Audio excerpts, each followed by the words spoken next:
Assalamualaikum students, welcome to the science class. Today we will study the types of invertebrates, but before that I will recall you the previous topics that we have done. Previously we have studied the classification of living things. In the classification of living things we have studied some living things are made up of single cells and some are made up of many cells. Then we have studied the animal kingdom. We have read about the animal kingdoms in which the animals can be classified into two main groups. The first one is vertebrate and the second one is invertebrates. And you know that the vertebrates are the animals with backbones and invertebrates are animals without backbone. Today we will discuss about the types of invertebrates. The first one is worm, that is the type of invertebrate, and the second one is arthropod, that is also the type of invertebrates. And invertebrates are the animals without backbone. Now open your books, page number 4, unit 1, and the topic is the types of invertebrates. The first type of invertebrate is worm. Worm हमारे पास insects, हम insects भी इनको कह सकते हैं। अब इनके बारे में हम स्टडी करते हैं कि वर्म्स होते क्या हैं, डिटेल में हम स्टडी करेंगे। तो आप अपनी बुक का पेज नंबर 4 निकालें और रीड कर सकते हैं आप। All worms have soft thin bodied with no legs. इसमें वो क्या कह रहे हैं कि जितने भी जो वर्म्स हैं वो बहुत सॉफ्ट होते हैं, यानी उनकी बॉडी बहुत सॉफ्ट होती है और बहुत थिन होती है। इसके अलावा उनकी लेग्स नहीं होती। Some worms live in water, some live on land and other live inside animal, plant और humans।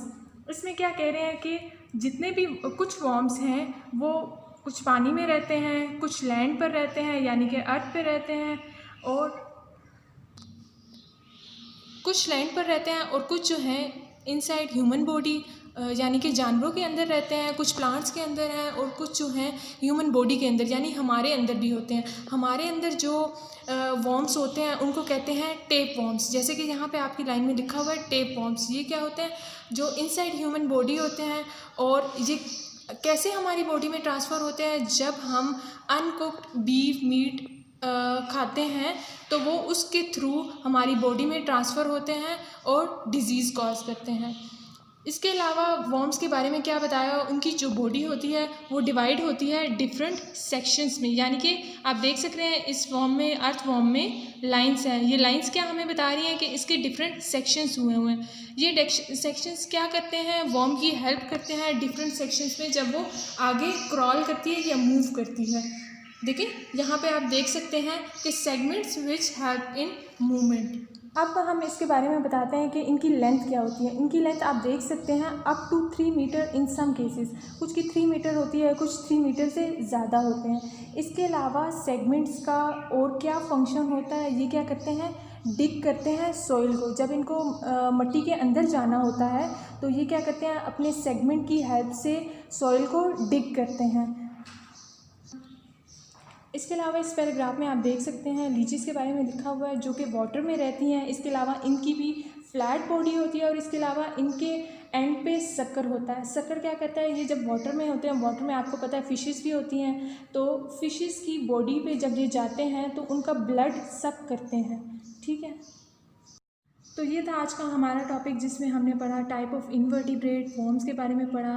अब आप इजीली सॉल्व कर सकते हैं। रिमेंबर एंड अंडरस्टैंड को what is the function of segment on the body of worm. You can easily tell the function of segment on the body of worm, that is which help in movement.